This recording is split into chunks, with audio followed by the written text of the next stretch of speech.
क्या आप जानते हो कि करीब 26% मेल्स भी पीरियड्स को एक्सपीरियंस करते हैं? Unbelievable, right? Did you know that thing before? अब फीमेल्स में तो इसका एक पर्पस समझ में भी आता है, पर मेल्स में इसका क्या पर्पस हो सकता है भाई? वेल, ये और ऐसे कई सारे सवालों के जवाब आज हम काफी विस्तार से but at the same time एक काफी आसान भाषा में समझेंगे।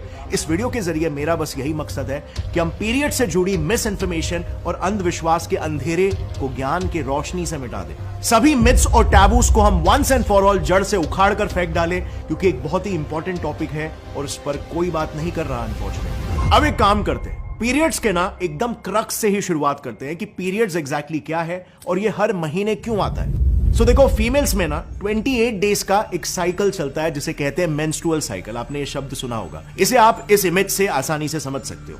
इसमें डे 6 से स्टार्ट करते हैं। इसी दौरान फीमेल बॉडी में FSH जो कि फॉलिकल स्टिमुलेटिंग हार्मोन है और LH ल्यूटिनाइजिंग हार्मोन्स रिलीज होते हैं, जिससे उसके एक ओवरी में एग मैच्योर होने लगता है ताकि 14th डे तक उसे ओवरी से बाहर रिलीज यानी कि ओव्यूलेट किया जा सके। अब 14 डे पर जब एग बाहर निकल जाता है और यहां पर इस जगह स्पर्म के आने का वेट करता है, तब फीमेल बॉडी में FSH और LH के बजाय अब एस्ट्रोजन और प्रोजेस्टेरॉन यानी कि प्रेगनेंसी रिलेटेड हार्मोन्स पीक करने लगते हैं, जिससे फीमेल के यूटेरस यानी कि वो बैग जिसमें एक फीमेल बेबी कंसीव करती है, उस बैग की इनर लाइनिंग एंडोमेट्रियम धीरे धीरे थिकन होने लगती है। और थिकन होने का मतलब सिंपली उसमें सेल्स और ब्लड वेसल्स की तादाद बढ़ने लगना। अब ये बिल्कुल वही फेज होता है जहां पर डॉक्टर्स यूजुअली सजेस्ट करते हैं कि कपल्स को कंसीव करना चाहिए, उन्हें ट्राई करना चाहिए बच्चा पैदा करने का, क्योंकि as I said earlier, day 14 में फीमेल्स के ओवरीज से एक एग रिलीज होता है और अगर वो स्पर्म से फर्टिलाइज हो जाए और एक एम्ब्रियो बन जाए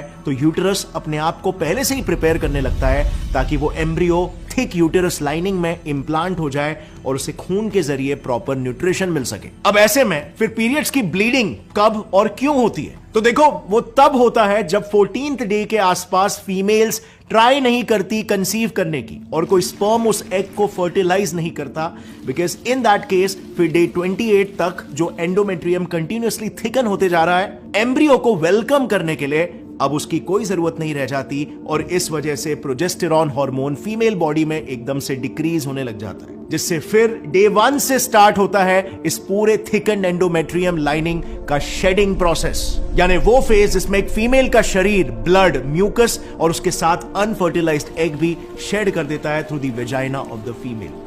अब हमें यह मालूम है कि मैमल्स बाकी के स्पीशीज से अलग इसीलिए है क्योंकि मैमल्स बेबीज को बर्थ देते हैं, ना कि एग्स प्रोड्यूस करते हैं।